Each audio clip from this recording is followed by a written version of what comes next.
اهلا بكم، معاكم علاء فهمي من ايزي ميكس، ورجعنا مع بعض مع حلقه جديده من الحلقات اللي ناس كتير سالتني عنها.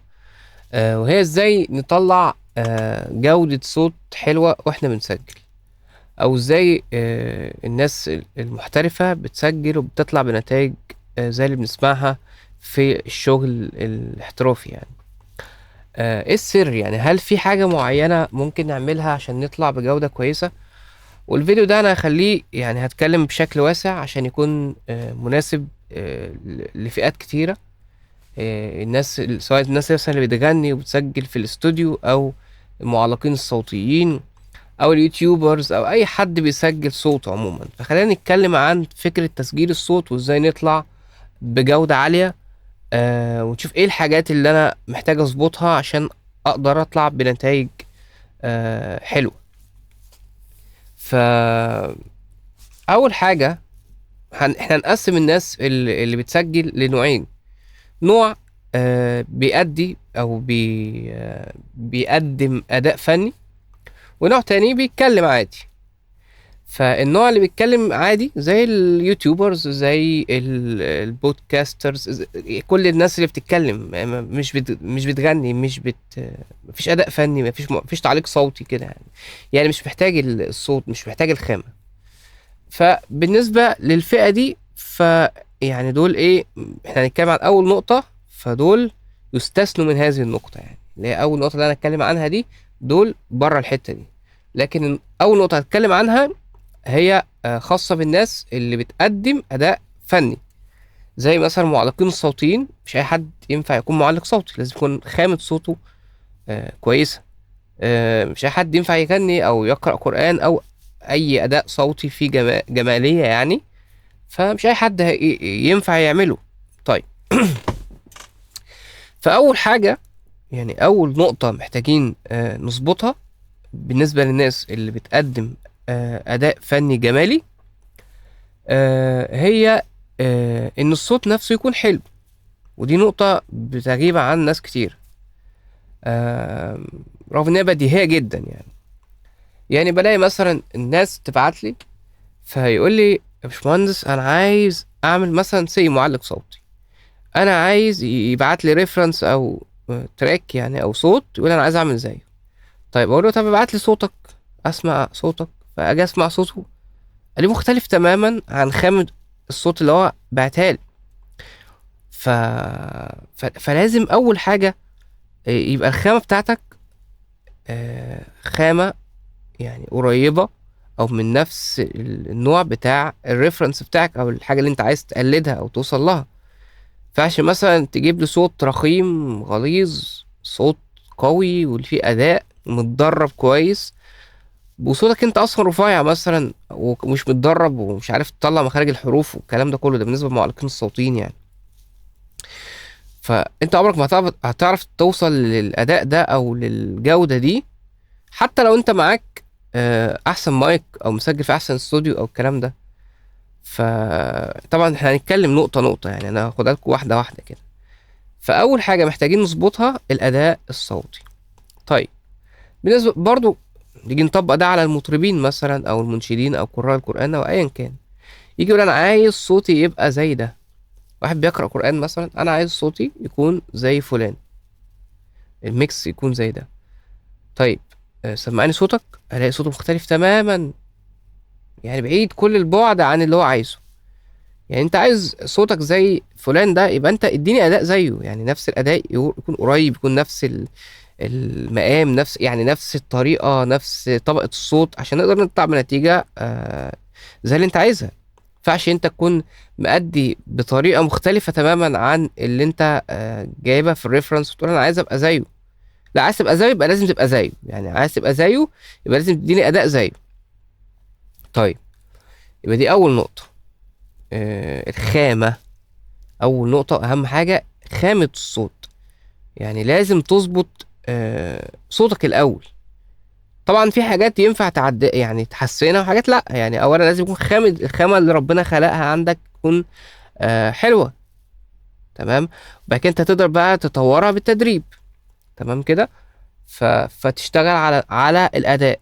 يعني لو مطرب مثلا ففي تمارين الفوكاليز، في تمارين المقامات، او لحد عشان يحسن صوته ويبقى صوته، لان الصوت زي العقل كده بيحتاج ثقافة، يعني يسمع كتير ويجرب عرب، يجرب مقامات، يجرب حاجات لحد ما يلاقي الحتت اللي بيبقى صوته فيها حلو او صوته بيلمع فيها، فيبدأ يركز في الحتة دي ويبدأ يعمل ألحان في الحتة دي.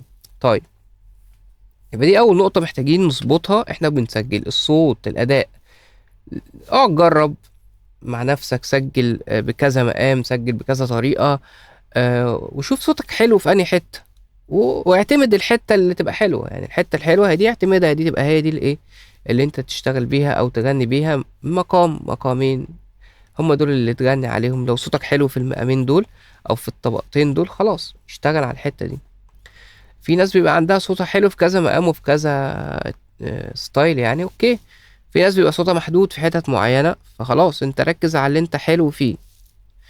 طيب، يبقى النقطة الأولى أعتقد واضحة، إن هي إنك أنت يعني تظبط حتة الأداء، إنك أنت تظبط حتة الأداء، إنك أنت تطلع بأحسن أداء من صوتك. طيب، النقطة التانية وهي الميكروفون. تمام. اللي أنت هتسجل بيه. طبعا الميكروفونات دي أنواع كتيرة جدا. تمام. آه وكل نوع أو كل ميكروفون بيكون ليه شخصية. يعني ايه شخصية؟ الشخصية دي بتيجي منين؟ أو اللون بتاعه ده بيجي منين؟ اللون بتاعه ده بيجي من مكوناته الداخلية، من التكنولوجيا اللي هو متصنع بيها، من الأجزاء الإلكترونية اللي جواه. كل ده بيشكل عندنا حتة شخصية الميكروفون. ف فاحنا محتاجين ان احنا نشوف احنا بنعمل ايه، لان كل فئة بيكون ليها عامل لها نوع معين من الميكروفونات.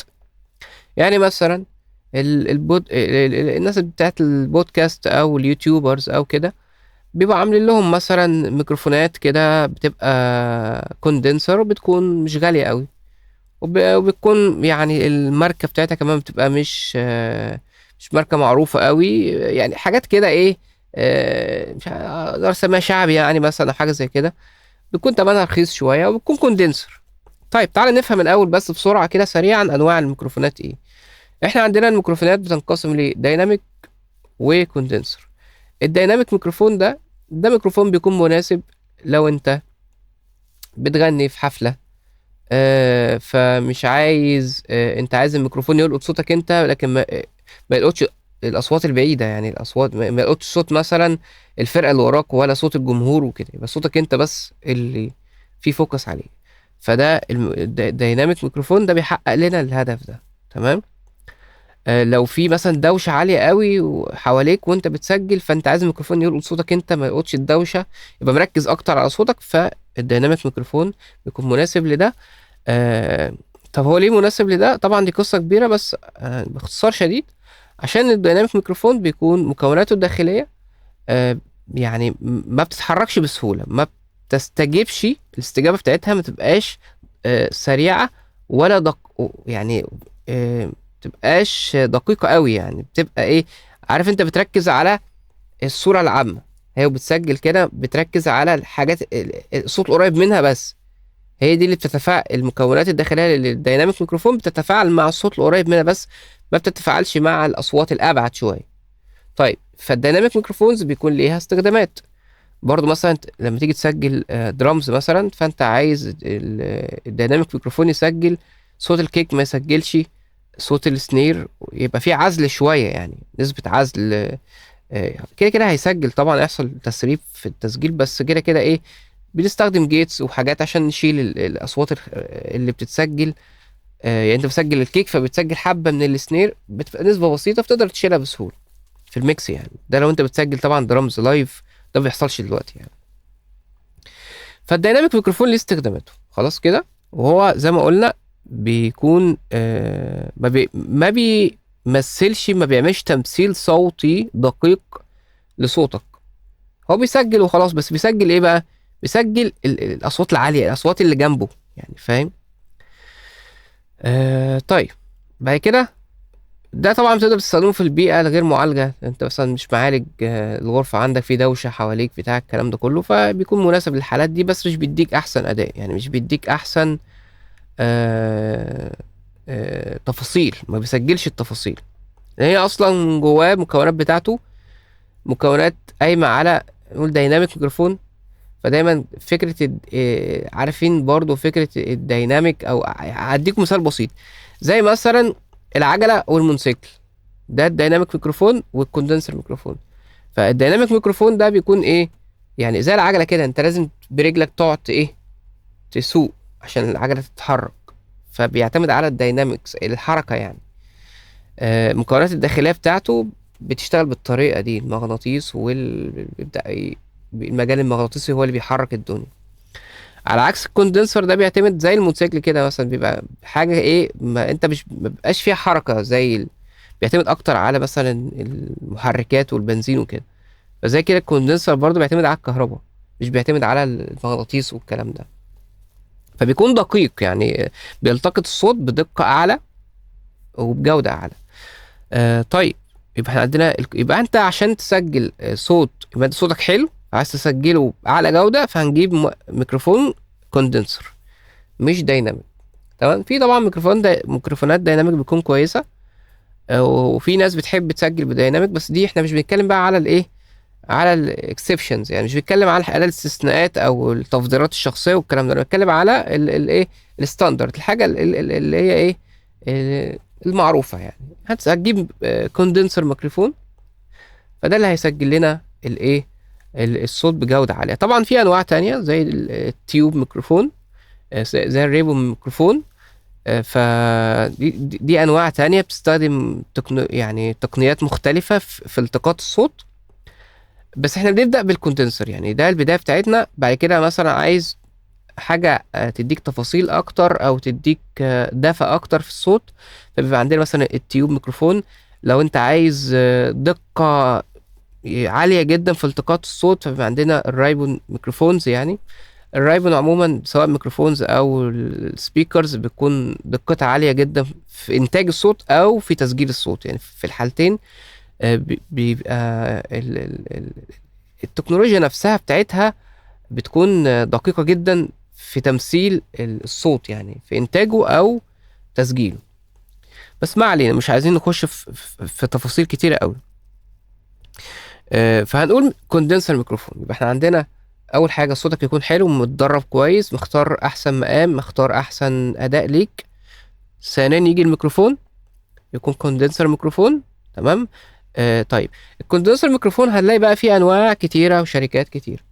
طب نختار انهي كوندنسر ميكروفون؟ بص يعني ايه، انت ما دام انت دخلت في حته الكوندنسر ميكروفون واشتريت من شركه متخصصه في الصوتيات، فانت كده ايه يعني حد ما في الامان. يعني مثلا لو جبت مايك كوندنسر من شركة ام اوديو هيكون كويس. في مثلا بلاك نوفا كويس مثلا، رخيص يعني. لما كان في الحاجات الرخيصة مثلا بلاك نوفا، عندك المايك اللي بيجي مع البندل بتاعة فوكس رايت شغال. هتلاقي سامسونج برضو شغال. بعد كده نطلع شوية في الكوندنسر ميكروفون، فيبقى هتلاقي عندنا مثلا مايك رود الان تي 1. نطلع شوية كمان، هنلاقي الانتي 2 وهكذا بقى. يعني تبقى تلاقي ايه، في كل ما بتعلى تلاقي بعد كده النويمان، نخش في النويمان والموضوع ما بينتهيش يعني. فدي البداية بتاعتك في الكوندنسر ميكروفون مثلا. والانتي 1 كويس جدا كبداية، يعني حل هو يعني مايك كده كوميرشال جدا يعني. كبداية معظم الناس بيكون مناسب لمعظم الحالات والمعظم الشغل، يعني اللي هو الانتي رود انتي 1 بيكون كويس جدا كبداية. يبقى تجيب مايك كوندنسر. تمام. طبعا في تفاصيل كتيرة في الميكروفونات يعني، وفي انواع مختلفة في التيوبس. انا مثلا شخصيا بفضل او بحب التيوب مايكس مثلا، بحب الصوت بتاعها. بتيجي تسجل مثلا بتخلي الصوت فيه عمق، فيه دفى كده يعني. فبحب النوع ده مثلا. الكوندنسر بيكون صوته شوية فاتح شوية، ما فيهوش دفى قوي، بيكون كريسبي شوية كده يعني. بس دي تفاصيل صغيرة ممكن يعني تتجاهلها في البداية يعني. ما علينا. يبقى اول حاجة صوت كويس، تاني حاجة اختيار الميكروفون المناسب زي ما قلت لك. سواء بقى اخترت الكوندنسر، اخترت التيوب، اخترت الرايبون. بس طبعا الرايبون ده بيبقى ليه حالات كده معينة، وناس متخصصة جدا هي اللي بتستخدمه في حاجات معينة وكده، لأنه كمان حساس و يعني محتاج معاملة خاصة يعني. فأنت ممكن تتراوح ما بين الكوندنسر لو أنت لسه مبتدئ، أو متوسط ما بين الكوندنسر وما بين التيوبز. ده بيكون كويس. طيب، يبقى احنا كده جبنا، اخترنا مثلا الميكروفون الكويس من شركة رود، من شركة نويمان، من شركة ايا كان بقى، على حسب الميزانية بتاعتك. الميزانية بتاعتك هي اللي بتتحكم عموما في اي حاجة. طيب، آه بعد مرحلة الميكروفون واختيار الميكروفون، تبدأ بقى مرحلة الايه، التسجيل. لما بتيجي تسجل، فاحنا عندنا حاجتين قبل بقى ما تسجل يعني. عندنا الحتة بتاعت من المعالجة الصوتية، انت بتسجل في أوضة معالجة صوتيا ولا لا. ده بيفرق جدا في جودة الصوت، دي نقطة جوهرية جدا. يعني ده الضلع الثالث في موضوع جودة الصوت، انك انت تسجل في غرفة معالجة صوتيا يكون فيها، مش هقولك ان هي تكون يعني معالجة صوتيا بشكل احترافي جدا وكده، بس يكفي انك انت تكون حاطط اكوستيك بانلز كده كافية في الأوضة، ان الأوضة ما بقاش فيها ريفيرب. هتكون كافية فيما يخص التسجيل يعني. ده هيكون كافي لموضوع التسجيل، انك تكون حط مثلا في الغرفة بتاعتك اكوستيك بانلز مش اقل من 8، عشان تبدأ تحس بفرق. مش اقل من 8. يعني انا عندي الغرفة هنا فيها 40 بانل يعني، متوزعين في الغرفة كلهم. بس يعني انت عشان تبدأ تحس، بس ده عشان الميكس يعني، عشان انا بعمل ميكس وماسترنج، فعشان الموضوع يكون مظبوط. لكن انت لو انت بتسجل بس يعني، او شغلك خفيف، فنبدأ من 8، وممكن نزود بقى 8 10. هو عموما يعني هو الأربعة ومضاعفتها. ده بالنسبة للأكوستيك بانلز، 4 8 12، وابدأ زود. ممكن تجيب في الأول 4، ممكن تجيب 8 حسب ميزانيتك. لو هتجيب 4 يبقى حطهم حوالين المايك يعني، ما مش وسجل. ده لو يعني، لو أو هات 2 3 حطهم حوالين المايك وسجل. ده لو أنت يعني إيه، لو بادجت أوي يعني، الفلوس قليلة خالص. فده حل، بيسموه، بيعملوا زي كشك كده حوالين الميكروفون وبيسجلوا جوه.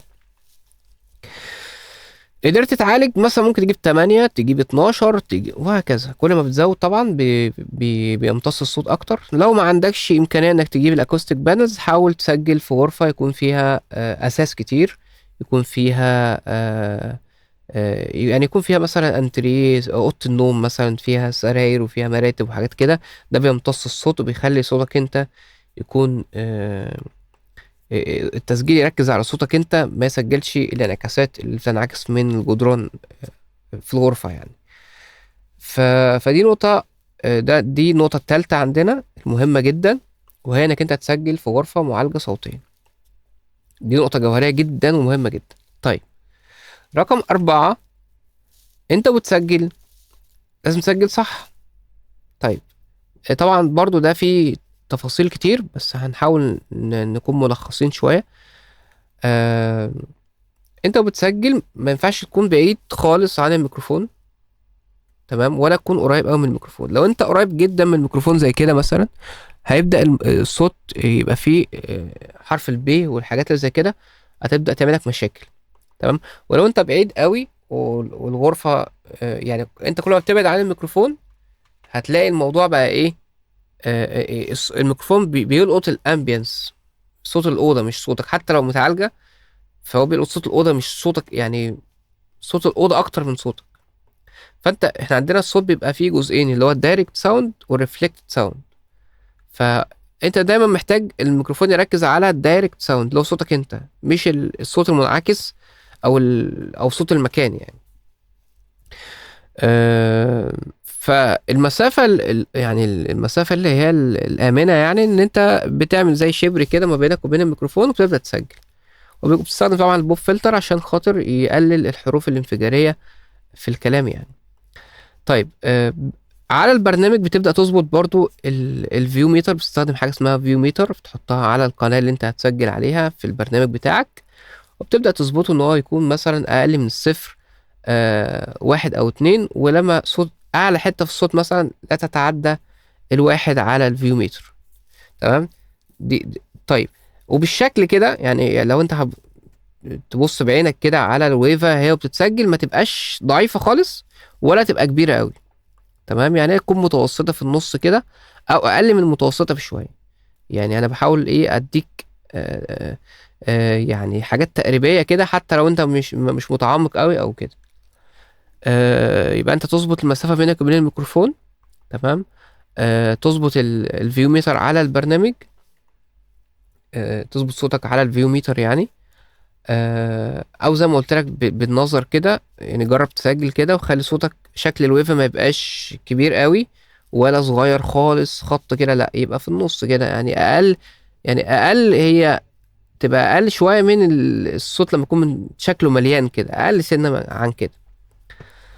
ده بالشكل. لو عايز تقيس على الفيو ميتر فزي ما قلنا صوتك بيبقى على يعني اقل من صفر على الفيو ميتر، باتنين تلاتة، لو زاد بيبقى واحد. يعني دي الايه المستوى الصوت اللي تسجل بيه، لان ده مهم هيتستفاد بيه بعد كده. لان انت لو سجلت الصوت بشكل عالي جدا هيحصل ديستورشن، لو سجلته بشكل ضعيف جدا هتيجي تعليه بعد كده في الميكس هيبدأ يعلى كمان معاه النويز. السيجنال تو نويز هيبقى فيه مشاكل، يعني هتبقى السيجنال عالية تيجي تشيلها تشيل أجزاء من الصوت، فهيبقى مش هينفع. طيب، آخر حاجة بقى في موضوع جودة الصوت هي الميكس. تخيل بقى، يعني احنا شوف الحاجات دي كلها محتاجين نظبطها قبل ما نروح نبعت الصوت لمهندس الصوت يعمله ميكس، او انت تشتغل عليه ميكس او كده.